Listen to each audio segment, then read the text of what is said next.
Hi, everybody. Brian Davis here. It's Longhorn Confidential time here with the fellas from the Austin American-Statesman. Danny Davis, Kirk Bowles, is Cedric Golden here. It's good to be with you guys. It's going to be a fun week. Texas Tech week, guns up, horns down. All of that is going to be discussed at some point this week. Will you or won't you eat tortillas that have been landed on the football field? I would try one. I have no problem with that. Snacks told us he stuffed tortillas down his pants to keep warm on the last trip to Lubbock. That sounds disgusting. We'll get to Tech in just a second, but we need to talk about UTSA. A really interesting game from the past week. Danny and Sid were there. Kirk went to go see the Aggies in Aggie Land. But guys, a really fascinating first half from the Fighting Jeff Trailers. They get up 17-7. And Texas came back and put the hammer down in the second half. And said, we'll start with you. What did you think of how the Horns responded being down 10? I was impressed because we were in that press box, me, you, and Daniel, and Tractor Trailer. He came for a dub. He wasn't on any kind of bridesmaid tip. He was in there to kick butt and take some names. And after that onside kick and the double pass, we're like, oh man, we've been here before, and Texas teams haven't always responded well.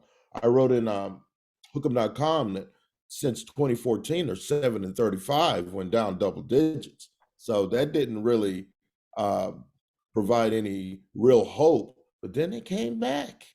They didn't panic. And so credit to them. They've got good senior leadership. They have a coach who doesn't panic. And they have really good players, and they relied on that. And what about that defense? 20 points or less in 3 straight games? It just doesn't happen. Hasn't happened around here in a long time. Yeah, I think UTSA showed they were not a fluke school and that they deserved all the respect that they got last year. But in the end, Texas proves it's Texas and UTSA proves it's UTSA.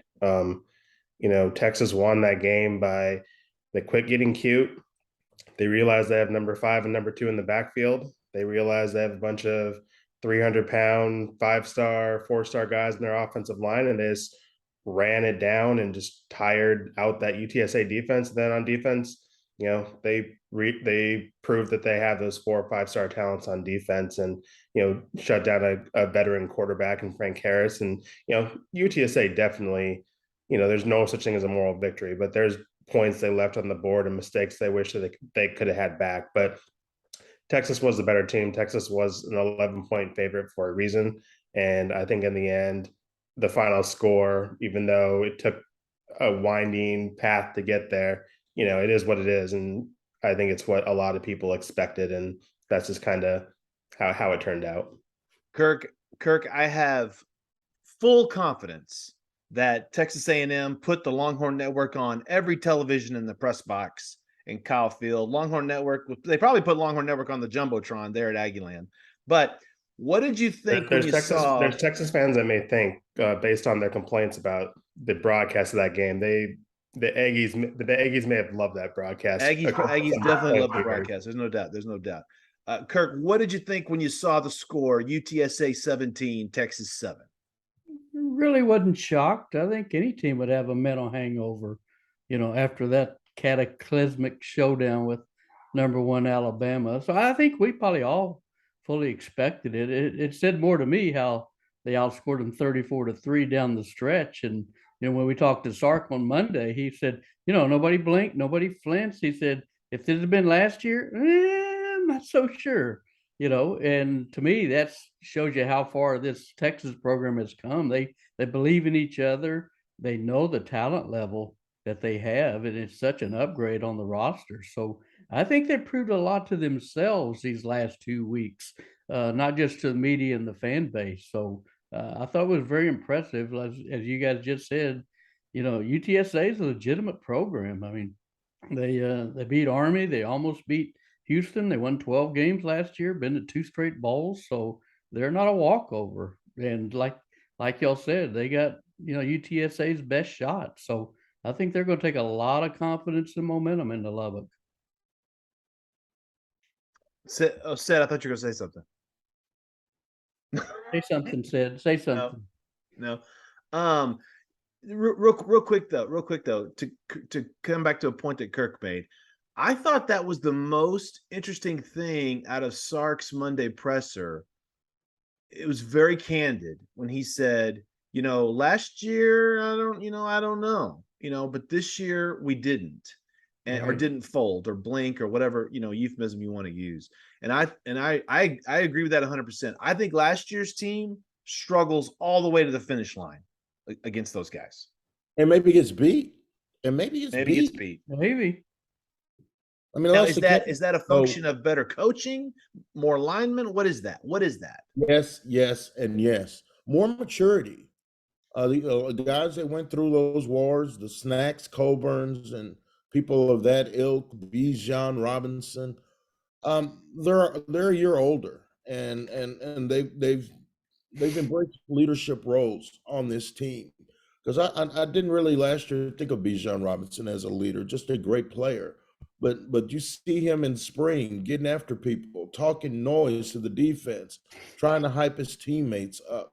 Those are things that we didn't see from 5 last year. And Snacks has always been a leader, but he was always a glass 3/4 full leader. But I think he's kind of embraced when they don't play well. He's said it. So for me, I think the maturity part is good. The Gary Patterson thing can't be overlooked. People aren't talking about GP, but you can't tell me that his fingerprints weren't all over that defense. We didn't see a swarming Texas defense last year. I mean, now one guy gets to the ball and you look up and here comes 3 or 4 other guys getting to the ball. We saw that against Alabama, which isn't chopped liver. So a lot of those things have kind of gone into the mix. And what we have here is a 2-1 team with realistic Big 12 title aspirations. I think we're giving Gary Patterson too much credit. No, I really do. We are not. I think this is the second year. I think defensive improvements should be expected in the second year of a system that PK brought in, that these players learned last year and conceivably got better with a full off season in this training program and just getting older and getting better. Sure, Gary coming in and, giving his advice and stuff like that probably helps, but he's not coaching these players. He's not. What about effort, Danny? Danny, we saw guys quit last year. I would say that effort isn't Gary Patterson coming in. I would say that effort is these guys being embarrassed by what happened last season and wanting to live up to the University of Texas legacy. I think we just give Gary Patterson too much credit because he's Gary Patterson and the media loves him, and he's the guy who is nice to us. But I think it's disrespectful to the coaches, the coordinators, and the players just be like, this is GP. Like I just don't get the Gary Patterson love and not the proper credit to the coordinator and the coaches and the players that are actually doing the work. I'm surprised Sark didn't give Quit a little bit more credit. I don't know what he said Saturday, but after the Alabama game, he didn't mention Kwiatkowski by name, and that kind of surprised me a little bit. To be fair, all season long, and I'm pretty sure this is Steve's entire tenure, everything is we. We did the game plan. We were prepared. We this, we that. He has not really doted on or ripped any individual assistants. Really. No, you're right. You're right. But Kwiatkowski is so embattled. That's the Saban playbook. Yeah. Now he will talk about individual guys if asked, like, hey, how has Coach Flood helped the line, et cetera, et cetera. But he's not going to solicit it. He won't bring it up. Correct. I agree. Correct. And I thought he might, just to change the narrative, because everything last year, Pete Kwiatkowski, what a disaster. Is he going to get fired? Are they going to make a change? And I would think Sark would address it. Phil plays changing the narrative. He doesn't need to address him by name. They keep winning. The narratives changed automatically. Yeah, but he was didn't you think, was he a little apologetic over how feisty he was about the quarterback thing Saturday? So I think he cares a Kinda. little bit about the narrative. A little bit, but that's the narrative to us. That's not the narrative about one of his assistants. But that is a very good segue Boss. because I wanted to Who's get the into boss? quarterback talk. I wanted to get into quarterback talk. Yes, he was Steve was a little more relaxed Saturday night. Of course, I'd be more relaxed after any win, no doubt. Coming off a week where, let's be honest, the quarterback situation was very in flux. You didn't know what Quinn Ewers' status was going to be. You didn't really know if Hudson Card would be good to go come Saturday. But fast forward, we got to Saturday. Not only was Quinn out there throwing, he dressed for the game, which quite frankly blew my mind. Like what is going on out there? Quinn Ewers dressed for UTSA. He did not play. Hudson Card started obviously and looked terrific on a 30-yard quarterback scramble. We did not see Charles Wright, which I was a little surprised by that, but we saw the Rocat, the new Rocat formation, Roshan and the Wildcat. I expect we'll see that some more. Do any of you three make anything of Quinn dressing? Does that project he will play or start against Tech? That's a great question. I wonder if he would dress kind of in case of emergency, break glass, I thought he was the third quarterback. I thought he was dressing as the emergency guy. Like Yeah, he NFL. might have been, and he did say Monday. Yeah, all three of them practiced, on Monday. So I think he's healing a lot better again. It's his left side, not his right side. But I don't know. I just wish he'd put Charles Wright in. Just Charles Wright may never take a snap at UT. I almost wish for Charles Wright's sake he'd have put him in the last series or two just to get a little flavor of college football. And it doesn't hurt for him to just be on the field taking snaps to get rid of any nervousness in case of Well, if they emergency. blow somebody out, Chuck Wright will get a couple snaps. To be fair, I mean, Charles did get in the game. He ended the game, and he ended the ULM game. So I mean, he's been on the field as a Texas quarterback. Right. I didn't think Quinn was gonna. I didn't think there was any way Quinn was going to play in that game because he did dress out, but he didn't do warm-ups. I mean, he tossed around the football a little bit, but he was not doing the regular warm-ups that the other four quarterbacks were doing. So I thought that was more of a, just kind of get him out there, have him be with the team, maybe, play with the fans or I guess maybe give some assurances to the fans a little bit. But I didn't think Quinn was going to, play. But, Steve did say he practiced on Monday. So it'll be interesting to see if he travels because, they can only bring so many players with them to Lubbock. But I would imagine that Hudson is probably going this week, and then we'll see with West Virginia. But Quinn was pretty limited with what he did before the game on Saturday. So I didn't think that unless those other four quarterbacks couldn't go, I mean, maybe if it was Quinn and Ben Ballard, that's when, you break that glass in case of emergency. But I was not surprised that Quinn did not see the field at all on Saturday. Well, let's talk a little bit about going to Lubbock. Texas Tech is 2-1 under first-year coach Joey McGuire. Just a terrific shot of energy. Coach McGuire is right now. I've been super impressed at how he's just got people engaged again. Tech fans, in a lot of ways, are just like Texas fans. They're dying for the football team to be good or great again, and they want to see that happen. And if you have any question about Tech's excitement level and wanting to be good, just look at basketball. We don't have to go down the Chris Beard rabbit hole right now. But the fact that they are so jacked up for basketball under Chris Beard, they want to do that for football. Absolutely. So I expect the Jones to be rocking on Saturday, whether it was 2:30 in the morning or 2:30 in the afternoon, it doesn't matter. Place is going to be packed. Tortillas will be flying at kickoff, and it's just going to be a great atmosphere. I mean, Kirk, let me start with you. Lubbock, you view Lubbock kind of like I do, it's a weed. It grows on you, but eventually you come around to love the place. What do you think about Tech? I don't know if Lubbock appreciates you calling them a weed, but it does grow on you. You had kids go to school there. You live there, covered Red Raiders for the morning news for a while. I don't know. It's just, you're right. They're just dying to be good in football. Again, they're great at men's basketball. They're great at baseball, track, meat judging. They're really top of the line. That is true. That's a fact. Meat judging. What's interesting about that? I think it's going to be raucous too. is that Joey McGuire is asked about the quarterbacks, and he's got his starting quarterback out with a collarbone injury. Tyler Shuck, the transfer from Oregon, and Donovan Smith replaced him. And he was asked after the NC State game, hey, the fans want to see, what's his name, Baron Morton, the redshirt freshman. He's the fair-haired boy. And just yesterday, Joey McGuire said, yeah, we've got formations with all three quarterbacks in it.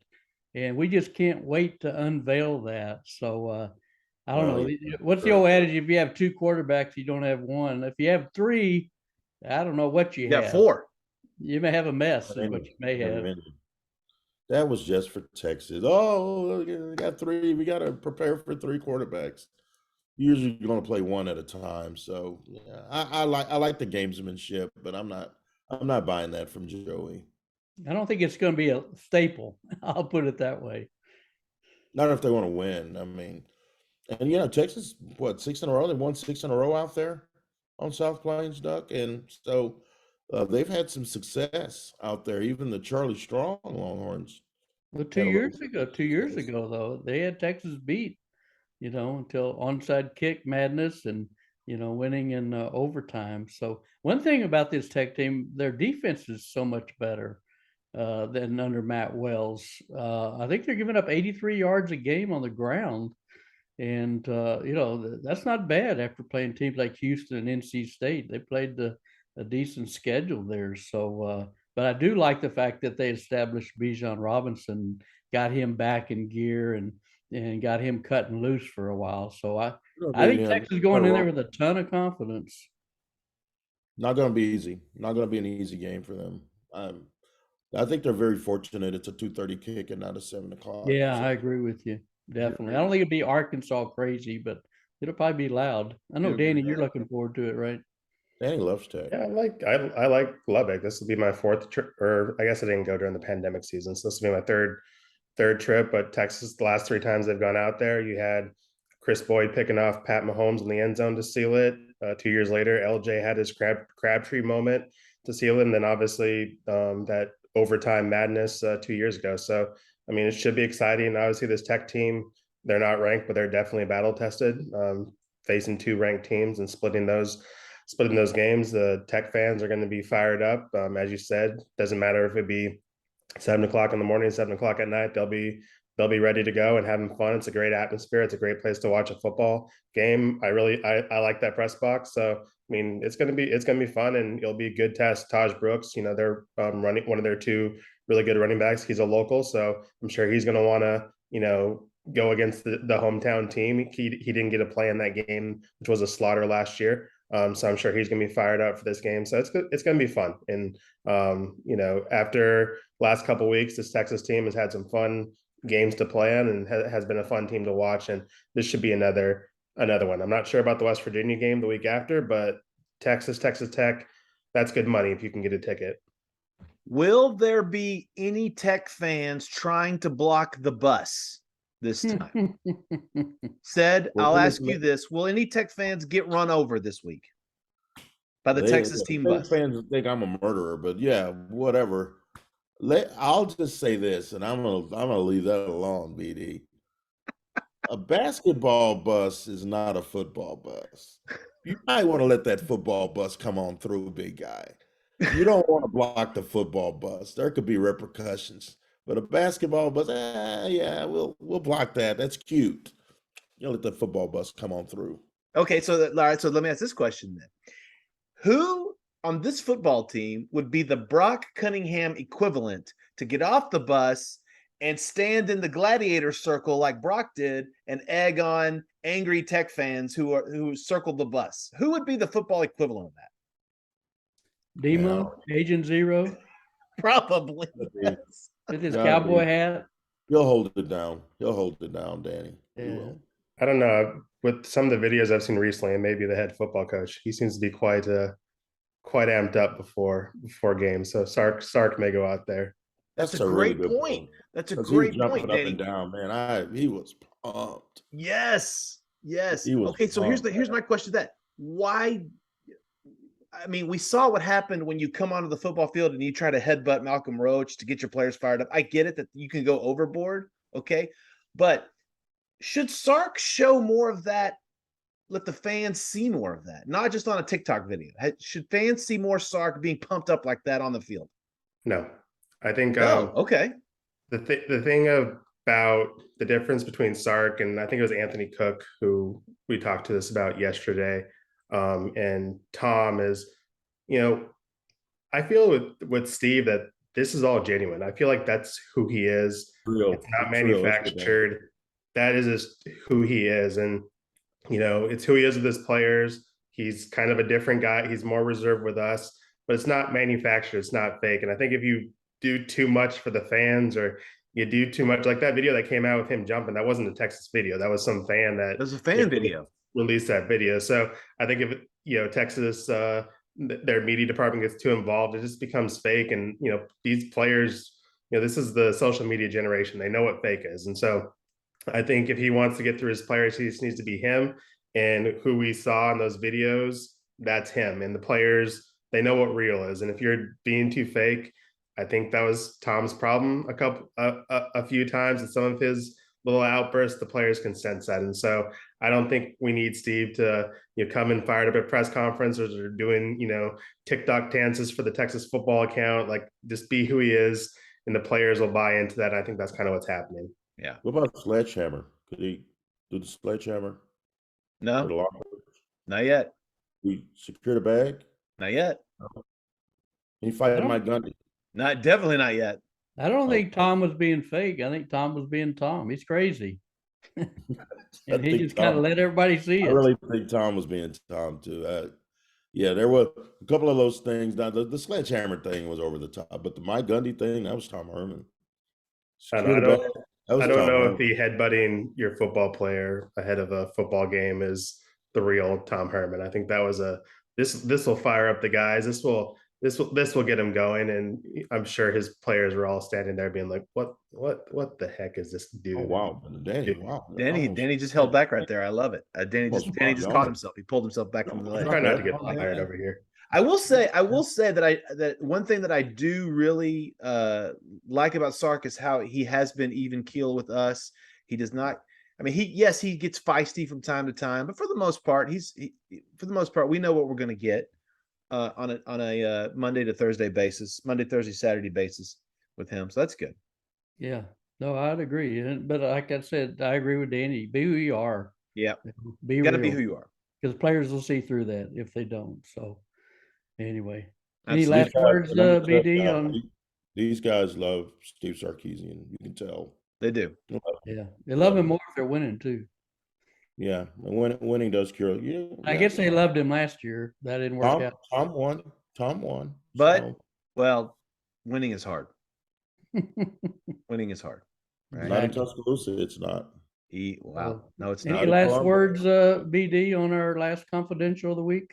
Last confidential of the week. No, I think we have put any and all crises to bed here. It's going to be good. Wait a minute. Here's the last confidential of the week. How many do we do? We do one a week. We're down to one now. We're down to the first one and the last one. This is both. Yeah, first one and the last one. Exactly. And that is how we're going to wrap it up, because that's how good these things are, right? Longhorn Confidential right here on Hudson. How good they were. Say that again, Sid? Or how good they were. I mean, yeah. How good they were. Exactly. Yeah. Exactly. Yeah. Hook'em.com. You can get all the information going up to Saturday's game. Be sure to check out Danny's live blog. Once kickoff starts, go there for repeated updates. Danny fills that thing up like you wouldn't believe. He's fantastic. He's fantastic at it. Remember statesman.com and hook'em.com for all the great information. And with that, we'll put this one to bed. For Kirk Bowles, Cedric Golden, Danny Davis, I'm Brian Davis. We'll talk with you next time.